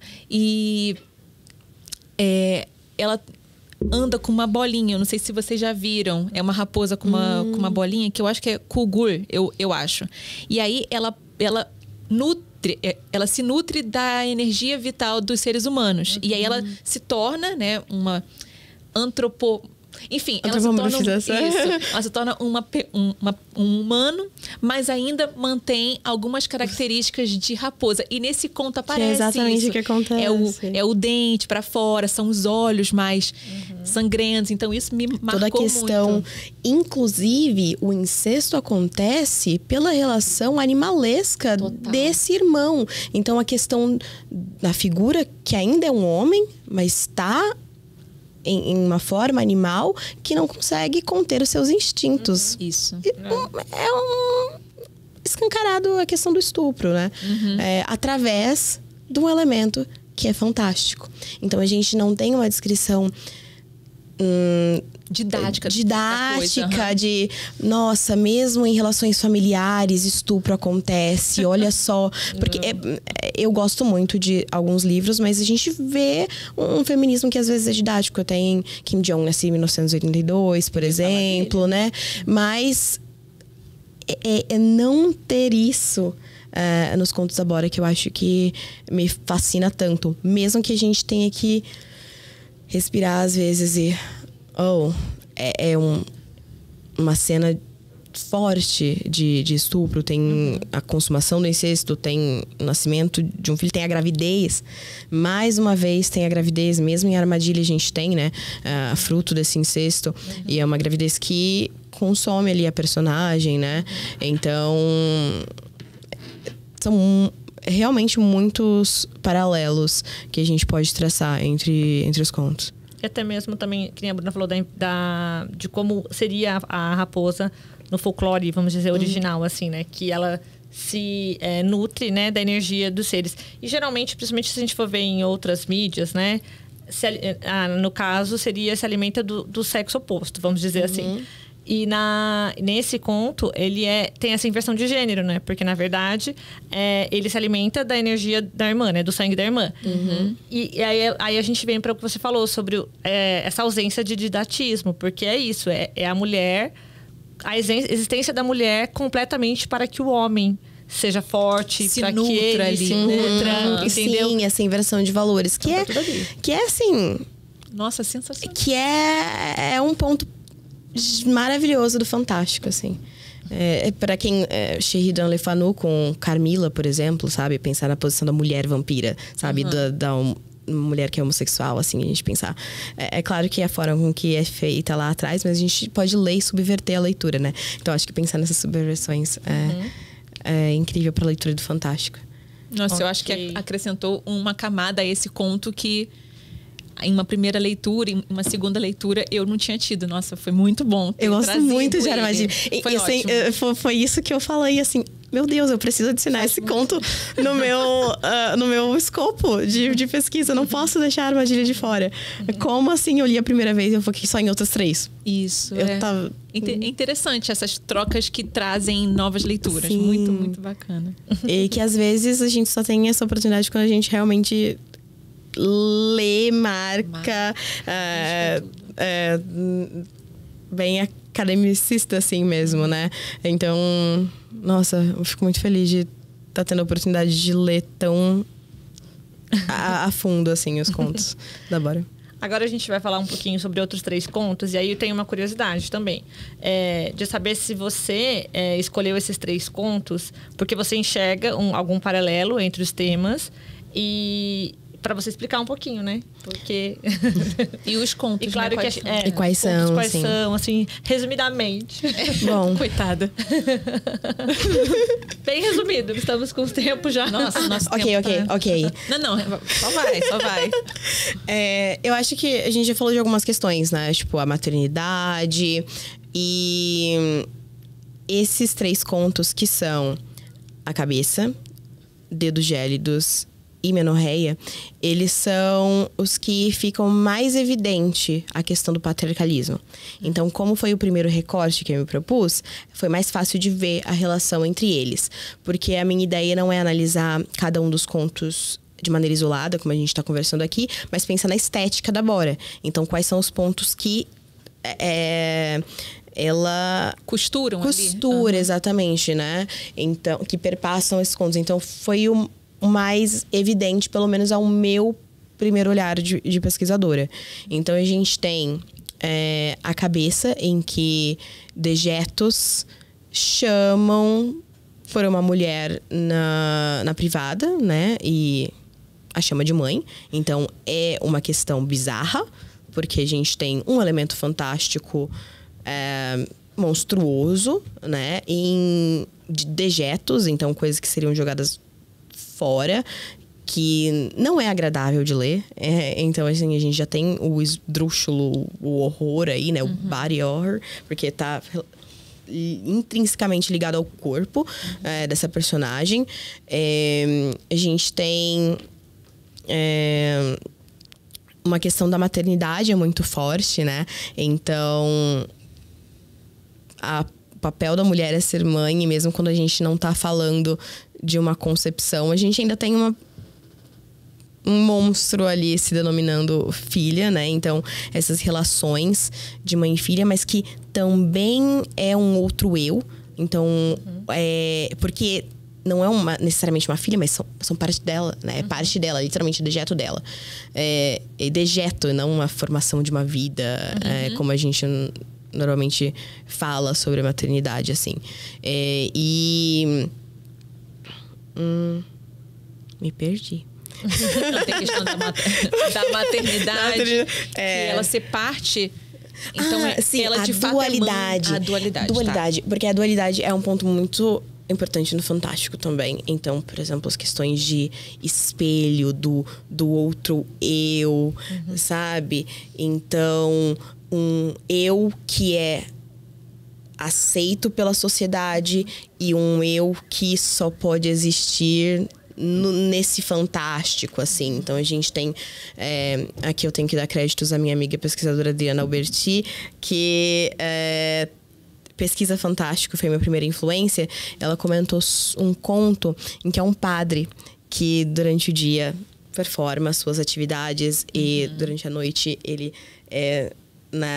tem todas as questões de encontros sexuais e tudo mais. Então, essa dualidade, essa divisão do eu. E eu vejo muito isso presente em A Cabeça, né? Então, a gente tem uma personagem que a gente não sabe necessariamente a sua idade, né? Mas a gente acompanha desde o momento em que ela mora com a família. Aí a gente descobre que ela trabalha, porque a cabeça também aparece no seu trabalho. E aí a gente tem ela formando uma família e a cabeça continua aparecendo. E a gente tem ela tendo uma filha realmente, e a preocupação se intensificando por uma relação maternal. E aí essa cabeça também crescendo, né? E até a gente chegar no momento da velhice. E eu gosto muito de pensar o momento da velhice, porque traz muito do padrão coreano de beleza e em algumas questões sobre a utilidade, né, da mulher e a forma com que essas personagens vão sempre... Ela vai sempre ver a cabeça saindo do vaso através do espelho, por exemplo. E aí, em uma última instância, ela encara essa personagem e ela se dá conta de que é ela mesma. Então, não é uma filha. Então, essa questão de você gradualmente descobrir que é a própria personagem, a relação com o eu. E também a relação com a filha, não uma relação... A gente não vê uma construção maternal, né? A gente tem, muito pelo contrário, até um momento de inveja, talvez, né? Uma relação muito contraditória, assim, das formas em que elas agem. E, enfim, da forma com que essa personagem vê a filha também, né? Na descrição, sempre da aparência física, quando a gente chega no ponto final. Então, eu acho que essa questão da maternidade como não sendo algo natural é o ponto principal em A Cabeça, que vai retornar em Menorreia, né? Também a questão de uma criança sendo gerada sem relações sexuais, justamente por uso de anticoncepcional, assim. Então, o absurdo do absurdo e a família... E a gente tem uma personagem que também trabalha, né? Mas ela é uma pesquisadora, ela está fazendo mestrado. Então, a gente tem aí uma indicação de grau de escolaridade ou de instrução dessa personagem, tal como a outra que trabalhava, mas que, frente a uma gravidez, tem que parar tudo e virar mãe. Então, e vira mãe porque as demais personagens a incumbem dessa posição. Assim, e a forma com que a sociedade coreana vai sendo tratada através dos encontros, né, bem explicitamente, assim, porque tem o uso do termo específico, né, para encontro às cegas, e algumas questões que também envolvem capitalismo, sobre a necessidade de um herdeiro, né, trazendo um pontinho lá de Coelho Maldito, agora intensificado. Então, eu vejo especificamente na questão da maternidade desses dois contos algo forte, mas especificamente das imposições sociais que vêm em Dedos Gélidos, né? Porque quando a gente pensa nos diálogos que a personagem feminina tem com um dedo em Dedos Gélidos, a gente tem algumas questões sobre casamento, divórcio, e um gaslighting de outro mundo, assim. Então, a forma com que essas 3 personagens principais são silenciadas, elas têm relação com a maternidade, elas têm relação com o trabalho, né? Essa personagem de Dedos Gélidos também é professora, então há uma certa independência. Nas outros 2 casos, a gente não sabe exatamente... Não, a gente sabe que um é na área de literatura, né? Então, questão talvez autobiográfica. Mas em A Cabeça, a gente não sabe exatamente detalhes sobre a área dessa personagem, mas a gente tem uma professora. E a gente sabe todo o estereótipo de um trabalho bom para mulher é ser professora, porque, enfim, toda uma questão de... Tenha paciência. Tenha paciência, exato. Combina uma profissão. Poder parar de dar aula quando engravida. Tem todas essas construções, assim, que eu acho que são intensificadas até na sociedade coreana. E também é uma característica da personagem, né? E mesmo assim, está em uma situação em que não consegue ir contra, né? O que é imposto socialmente. E aí, essa personagem do dedo. Enfim, que é impossível não ver como algo falocêntrico. Então, por mais que seja a voz e pareça ser feminino, eu vejo como algo masculino, porque é o dedo. E eu sei que tá Dedos Gélidos, mas em coreano é sonkarak. Então, não tem o sonkarak dele. Então, fica ambíguo, né? E eu gosto de pensar não uma unidade, porque tem todo um reto e oval dos anéis e tudo mais, então masculino e feminino, que eu vejo muita simbologia durante o conto. E também a questão do apontar, né? A gente falou hoje, inclusive, muito sobre neoconfucionismo e algumas questões de se curvar diante da sociedade, ter um dedo que aponta, que ordena.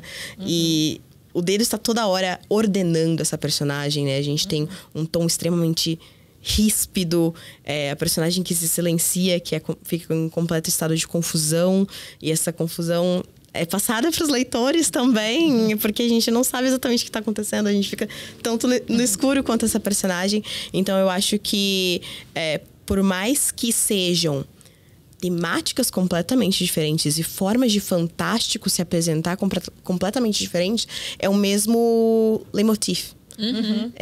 E, por isso, a escolha desses 3. Eu não fui resumida. Não, mas você já pegou os 3. E já pegou várias perguntas nossas. Sim. Uma delas que eu ia perguntar, mas e quando você veio com um dedo e ser fálico, eu já fiquei... Opa, peraí. Então, calma. Vamos com calma. A culpa é de Antônio Cândido. Eu li uma análise de um poema no livro Na Sala de Aula. Eu já li esse livro. a cavalgada ambígua. Lembro! Uhum. E aí a gente discutiu sobre blá blá blá, falocêntrico. Eu fiquei, mas pelo amor de Deus, tudo que é espada é falocêntrico. Aí vai lá eu, ler Dedos Gélidos e fiquei, caramba, mas não é? Tipo, tem uma das possibilidades de leitura, diria, pelo menos. Tá, calma. Aí, a minha dúvida lá no começo, em A Cabeça, quando você falou de dualidade. Achei ótimo esse conceito, porque ele vai se repetir nesses 3 contos. E a minha dúvida era se nessa dualidade você enxerga nos 3 contos uma rivalidade feminina entre as mulheres. Aí, calma.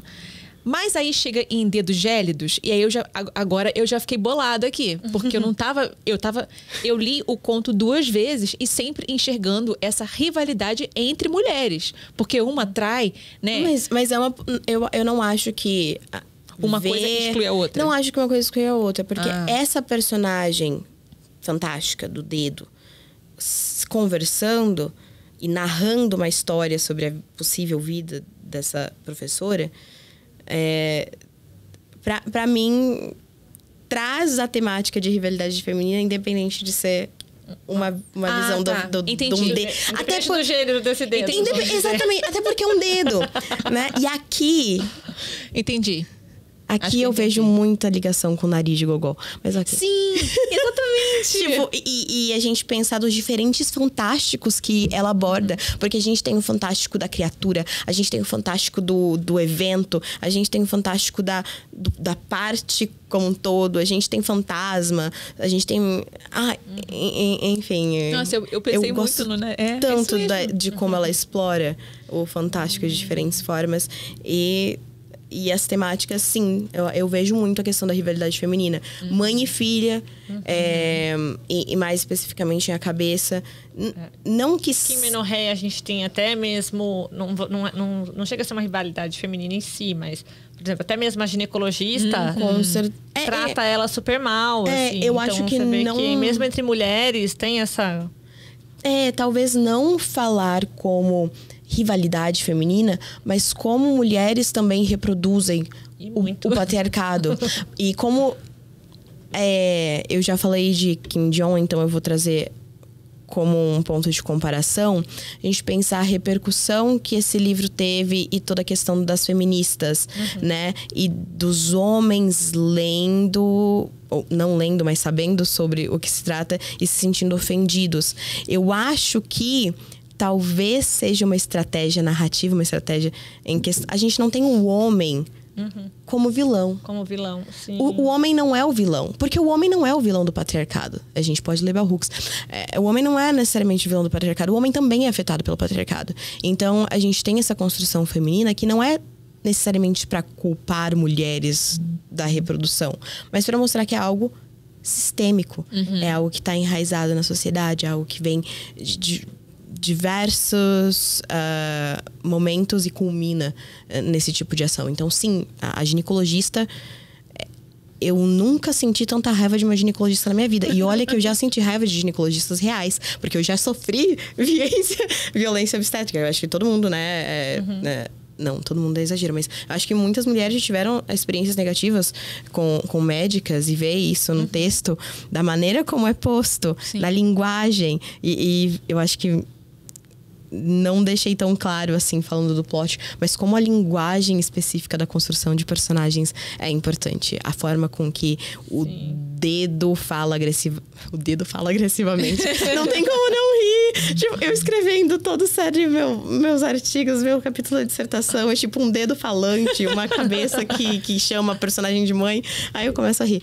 Mas, enfim, como nessas narrativas a gente... tem a construção linguística mesmo. Então, uma autoridade, um uso do imperativo, uma repetição de adjetivação e advérbios que são, sabe, cortantes, assim, fulminantes na relação dessas personagens e vão diminuindo essas mulheres, vão trazendo um silenciamento dessas personagens principais, que são mulheres, mesmo quando no relacionamento com outras mulheres. E também a relação da mãe, né? A mãe sugerir o casamento, a mãe sugerir um encontro, a mãe colocar informação no jornal, para encontrar um precedente para a filha, algumas questões assim. Então, expandindo um pouco da rivalidade feminina, mas dos relacionamentos femininos dentro de uma sociedade patriarcal. E os atritos, né? E os atritos, e isso está muito presente conflitos. Na literatura coreana, até mesmo lá no começo, né, da literatura moderna coreana. Sempre existe muito esses personagens femininos reproduzindo, né, essa opressão, né? Sim. E é bem característico. E, na verdade, até hoje na sociedade coreana tá assim, né? Sim. E não só na coreana, porque Sim. a gente acaba tendo, né, esse sistema patriarcado no mundo todo. E quando você fala da cabeça, a minha leitura também foi essa, da questão dessa dualidade. Eu não enxerguei os dejetos como realmente a filha. Para mim, é ela e é tudo aquilo que ela rejeitou nela mesma para se colocar no padrão. Porque ela tem que seguir o papel dela de esposa, de mãe. E ela vai levando isso até esse ponto em que, como você falou, o corpo deixa de ter utilidade, né? E aí ela tem esse confronto final com o antigo eu que ela sempre tentou sufocar, vamos dizer assim. Sim, eu acho muito interessante em A Cabeça como a linguagem é extremamente neutra até o final, em que a cabeça realmente sai do vaso. Assim, é tudo... Ela não vê a situação dela como algo negativo. É claro, vem da opressão. A mãe fala algo, aí a gente tem uma repetição. O marido vai falar exatamente a mesma frase. Ela vai ser marcada por aquela frase. Ah, não é nada disso. Então, tipo, poxa, não é nada disso. Eu também não devo levar isso tanto em conta assim, né? E aí, quando a preocupação surge, não é por ela, é pela filha. Então, tem aquilo de você se deixar de lado, né? Por uma relação que é algo que é parte de suas obrigações como boa esposa, né? Boa filha, boa esposa, boa mãe. E também a questão de um trecho específico. Eu tenho muitas citações, mas eu não quero me delongar muito. Mas é porque a repetição é tão importante no estilo da Bora. E em algum momento, não ligue, não é nada demais. Inclusive, tá até em itálico no texto, assim, sabe? A repetição. Como um pensamento, assim, não é nada demais, deixe pra lá, não é nada demais. Formando um coro, tipo, a resposta reverberou, ecoou. Então, a gente tem essa construção, assim, dessa forma. E quando descreve a filha e o marido e a vida que ela levava, é tipo assim, o marido não era nem bom nem ruim. A filha não era nem bonita nem feia. Ela não ia nem bem nem mal na escola. A vida não era nem feliz nem triste. É tudo... Prazer, né? É extremamente... Eu acho que se fosse ruim era pior. Era melhor. Se fosse ruim era melhor. Tipo, pelo menos ia ter uma intensidade de algo. Mas é tão... É quase que uma inexistência dessa personagem. E ela deixa de existir quando quando os dejetos se formam, assim. E aí a gente tem uma intensificação. Aí a gente começa a ver um uso de adjetivação, talvez, que vai descrever um pouco melhor os sentimentos dessa personagem. Vai mostrar a tristeza dela. Vai mostrar como ela se sente em relação ao seu próprio reflexo, né? E aí essa questão de se enxergar, conseguir se enxergar como uma personagem já envelhecida no espelho, enxergar a filha, ou então ter a imagem da filha como um contraste, e depois a sua imagem mais nova saindo do vaso, também refletida pelo espelho, né? Parte por parte, assim. Então, eu gosto muito de pensar sobre a forma com que a linguagem é utilizada aqui. Em vários outros momentos, mas esses são alguns pontos que acho mais fácil de lembrar, e a citação tá fácil. Achei ótimo. E acrescentou muito nas nossas leituras, assim. A mim, então, eu tô com uma outra perspectiva. Eu tô até meio... Vai ter que reler. Tô meio impactada aqui.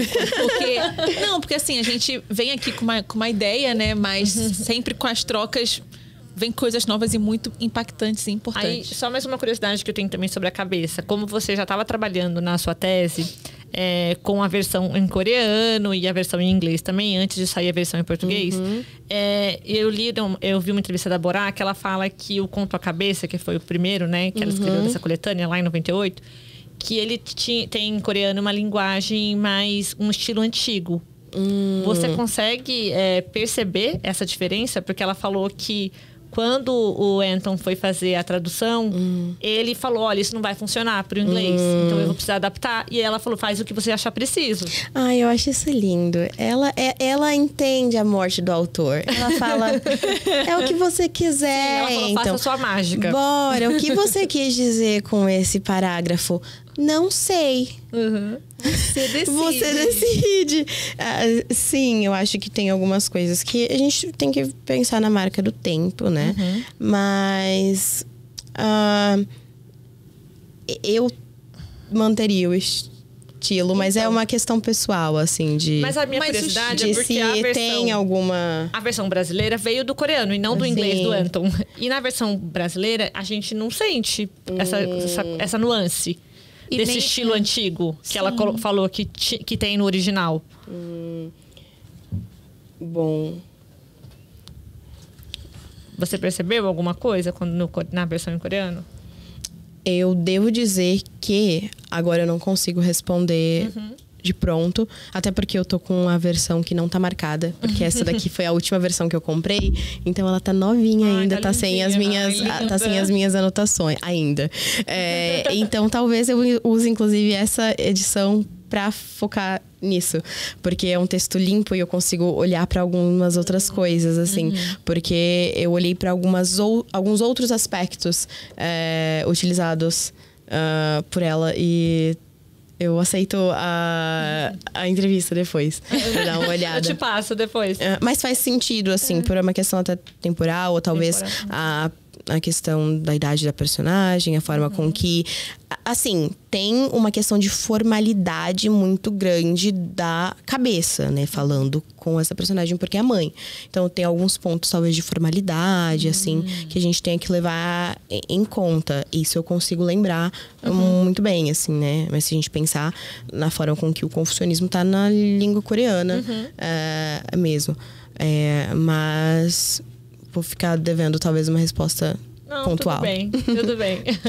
E falando em tradução, talvez seja importante porque se alguém for ver a minha apresentação no simpósio ou posteriormente ler alguma coisa, embora eu esteja usando aqui para ler as citações a nossa edição em português, eu já tinha iniciado, né, o meu trabalho de pesquisa, então eu vou trabalhar com a minha própria tradução. Interessante. Apenas, né, das citações, dos trechos que eu vou precisar. Eu não vou traduzir todo o livro, não é isso que eu quero dizer.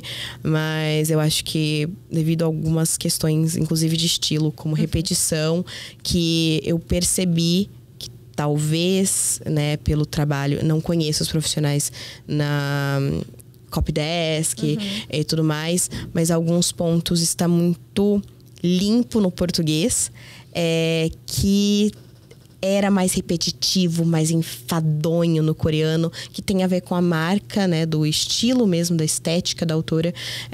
Como se a gente colocasse pontuação em Saramago, né? Tirar o fluxo de consciência da Clarice Lispector.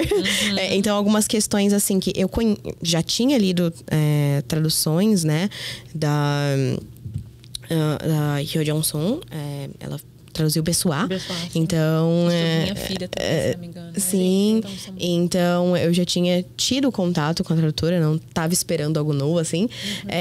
Mas algumas coisinhas eu optei por trabalhar com a minha própria tradução para poder trazer todos esses pontos que eu falei nessas últimas 500 minutos com vocês. A gente volta na questão que a gente falou, que para uma edição assim linda, maravilhosa, né, da Alfaguara, é uma edição comercial, ainda que seja uma autora que foi finalista de prêmios literários e tem toda uma outra questão, né, literária envolvida na história, mas precisa ser, digamos assim, trazido para o doméstico para que essa leitura fique mais fluida. Sim, a gente tem vários a gente entende, pontos. Mas claro que para a sua pesquisa você quer observar exatamente a estética. Então, sim. Faz todo faz toda a diferença. Quando a personagem vira mãe em Menorreia e, enfim, um parágrafo inteiro. Ela estava ouvindo músicas para bebê, ela estava lendo livros para bebê, estava tomando vitaminas para a saúde do bebê. É tão enfadonho o parágrafo inteiro, essa repetição de, meu Deus, ela não é mais gente, ela é só a mãe de alguém. Como a gente vê na sociedade coreana. A partir do momento que você tem um filho, você se torna a mãe de fulano, mãe de ciclano. Então, essa construção que já começa desde a gravidez é passada no texto. Então, o tédio da personagem, enquanto ela tá em casa, porque ela deixou de escrever o próprio mestrado, de trabalhar nas próprias coisas para virar mãe, tá presente no texto. E aí, como o português não pede tanta repetição e tudo mais, eu consigo ver em comparação algumas questões, assim, de estilo. Mas é realmente porque o foco é a estética. Eu acho que foi importante lá no começo falar qual é o recorte da minha pesquisa para ficar claro, assim, que eu não... as questões de crítica, elas são muito específicas. Perfeito. Eu acho que nem sei quanto tempo tem esse episódio agora. Só vai. Acho que a gente podia se encaminhar para o final. Para as impressões gerais, paralelos, recomendações, etc., que a gente sempre faz. Você consegue definir um favorito? Eu tenho um, bem claro, assim. Você tem algum? Eu acho... Eu sou uma pessoa muito maleável. Eu diria maleável. Mas eu vou dizer aqui que eu, inclusive, vou errar o nome. Que bom! Porque eu acho que foi o último. A Armadilha. Eu acho que a Armadilha fez... A da raposa. A da raposa. Ou é a cicatriz? A Armadilha da raposa. Tá bom, do incesto. Que horror. Não, mas, por exemplo, a gente tem visto uma onda de... tentar limpar as coisas. Ai, meu Deus, esse livro fala de incesto. A gente não pode ler. Então, tipo, sabe? Como se fosse algo sujo. Mas não é só a temática. É como é feito e com qual propósito. Então, por mais que eu esteja falando na brincadeira, é sobre incesto, eu acho que nesse momento, pela forma com que... Bom, a gente já discutiu. A Armadilha é meu preferido. Qual é o seu? O seu. O meu é Menorreia, com Menorreia. certeza. Porque foi um dos... Assim, de um modo geral, eu acho que os contos têm uma leitura muito, muito fluida. E em coreano é assim também. Então, eu acho sensacional. Eles mantiveram isso durante... nessas línguas que a gente tem acesso. Mas Menorreia foi um conto que eu ri, que eu fiquei desesperada, que eu quase chorei, que eu queria esganar, rasgar. Então, assim, as minhas emoções ficaram Como muito pode em agora sintonia. ser tão cômica? Eu acho que dentre todos os pontos mencionados aqui, eu não consegui chegar nisso, né? Mas ela é extremamente cômica. É incrível. É porque ela pega esse bizarro. Então, é tão bizarro. E aí, eu lembro de estar lendo e eu comecei a gargalhar, juro. Eu estava em um consultório médico, aí perguntaram, qual é o livro? Nossa, a pessoa eu vai... expliquei, a pessoa ficou... Você tá rindo disso? Eu fiquei, cara, você tem não que devia ler. ter explicado, você devia ter falado. É um livro extremamente engraçado. E aí a pessoa vai pegar e Menorreia vai ser Menorreia. Esse conto, então, assim... It's my lady. Oh, it's my love. Oh, that's... Eu acho que eu tô mais indecisa que vocês. E olha que a Bruna é indecisa, hein? Eu sou pra caramba. Mas eu gosto muito de A Cabeça, A Armadilha, né? Tá. E gosto muito de Reencontro também, que é o último. O último Nossa, também é show, que a gente não conseguiu trazer. Reencontro é algo. Acho que fecha muito bem. Faz um apanhado. Sim. Gosto... Seriam as minhas opções. Ai, tá. Jaque, outra pergunta. Pra quem gostou desse livro e quer consumir mais de alguma coisa parecida com isso, não tem que ser coreano. O que você indicaria? Pode ser tanto livro quanto, enfim, filme, série. A pessoa tá sedenta por Borá. É isso aqui.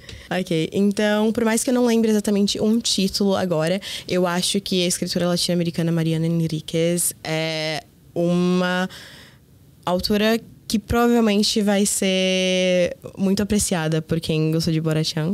Inclusive, elas estavam no mesmo evento recentemente, falando sobre temáticas parecidas. Foi maravilhoso ver duas autoras de línguas não hegemônicas. Quer dizer, o espanhol, na verdade, né? Mas se a gente pensar em literatura latino-americana, sendo traduzida para o inglês, exato, a gente pensar por essa perspectiva, então eu acho que é uma boa...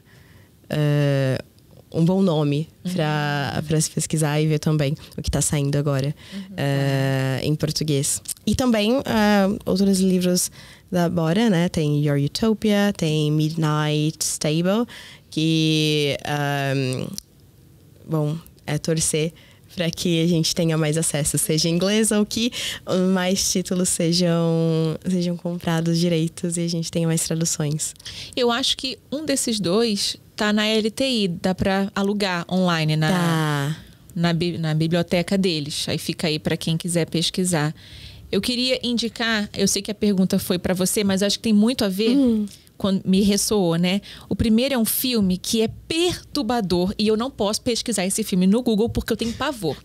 Que é Nós, We. Alguém já viu, não? Não. Enfim, tem o coelho também, a figura desse coelho, tem o bizarro.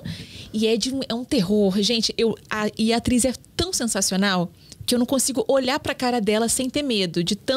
Enfim, é um ótimo filme. Tem também essa pegada, Borá. E o outro é aquele quadrinista japonês Junji Ito. Não é? Aquele fragmentos do horror, que são vários contos. Tem muito do bizarro ali. Acho que também tem uma pegada interessante. Não sei se vocês concordam, mas... Não, acho que sim. Ressoou esses dois pra mim. A sensação que fica foi parecida, digamos assim. Sim. Muito obrigada pelas indicações. Obrigada a você. Ótimo. Gente, esse papo foi ótimo. Quem ficou com a gente até agora, a gente agradece. Desculpa que a gente se excedeu um pouco no tempo, né? Porque, é muita coisa pra falar. Porque é pesquisa, é livro, é a nossa empolgação, é tudo isso. É que quando a obra é boa, é muito difícil. Muito difícil ficar quieto. É a segunda vez que a gente traz coletânea de contos e o episódio fica longo. Porque é difícil de fazer um recorte, né? Eu imagino como você tá sofrendo aí na sua pesquisa.